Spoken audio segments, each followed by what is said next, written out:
বাবা দেখ তো ফোনটার কি হয়েছে, কথা শোনা যায় না। স্পিকার চলে গেছে মা, সমস্যা নেই। আজকে অফিস থেকে আসার সময় একটা ফোন, স্মার্টফোন 20,000 টাকা নিয়ে আসতো, যাক দিছিলাম। 20,000 টাকা দিয়ে কি করবা? আমার সঙ্গে বললাম না যে ফোন কিনে নিব। অনলাইনে কিছু জিনিস অর্ডার। বাবা তোর মার টেলিফোনটা এনেছিস?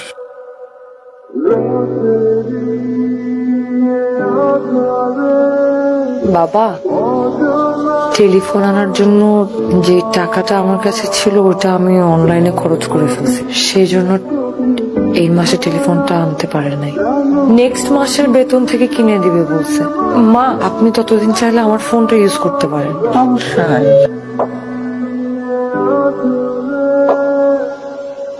আই শুনো, আমার ফোনে 500 টাকা ফ্লেক্সি করে দিও। সিফা, তোর মায়ের ওষুধ তো শেষ হয়ে গেছে, তুই অফিস থেকে ফেরার সময় নিয়ে আসিস বাপ।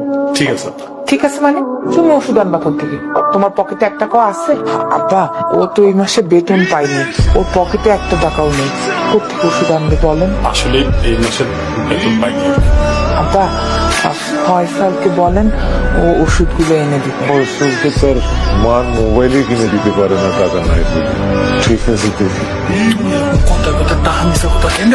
আজব একটা ভুন্দা লোক, একটা কথা না বললে সংসারে আয় উন্নতি হয়। চল অফিস চল। এই ওষুধগুলো একটু আছে কাকা, কতদিনের দেবো? 15 দিনের দিকেই শুনবো। আচ্ছা।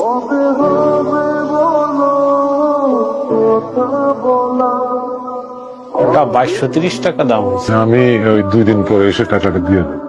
কাকা আমাদের এখানে তো বাকি দেই না। আমি তো এই 4 নম্বর গুলিতেই থাকি, আমি নিজে এসে দিয়ে যাবো, কোনো অসুবিধা নাই। আপনার আমি চিনি কাকা, কিন্তু মালিকের খুব প্রেশার, আমাদের বাকি দেওয়া নিষেধ। দিন পরে দিয়ে দেবো, তুই চিন্তা কর। আচ্ছা ঠিক আছে। তুমি কে বাবা? আপনি আমাকে চিনবেন না, এটাই তো স্বাভাবিক। এই বাসার দিশা ম্যাডাম আছে না, উনি আমাদের ব্যাংকে 15,000 টাকা মাসে ইপিএস করেছে। আম্মা নাকি একটু ডাকে। দেন ডিবিএস এর টাকা দেন, ডিবিএস 15,000 টাকা দেন। তোমার সাথে আমার একটা কথা ছিল।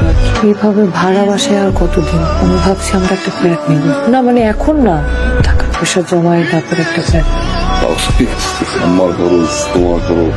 আব্বা মাও একটু খরচ। না মানে ফ্ল্যাটটা কিনলে তো আব্বা মাও আমাদের সাথে থাকবে না। বড় ভাইরা ডিপিএস খুলছে 15,000 টাকা। সাথী, আমার শরীরটা খারাপ তো, কয়টা কাপড় ভিজেছে, একটু ধুয়ে দাও তো। ভাবি, আমার তো আসলে একটু হাতে ব্যথা। মিথ্যা কথা বলো কেন?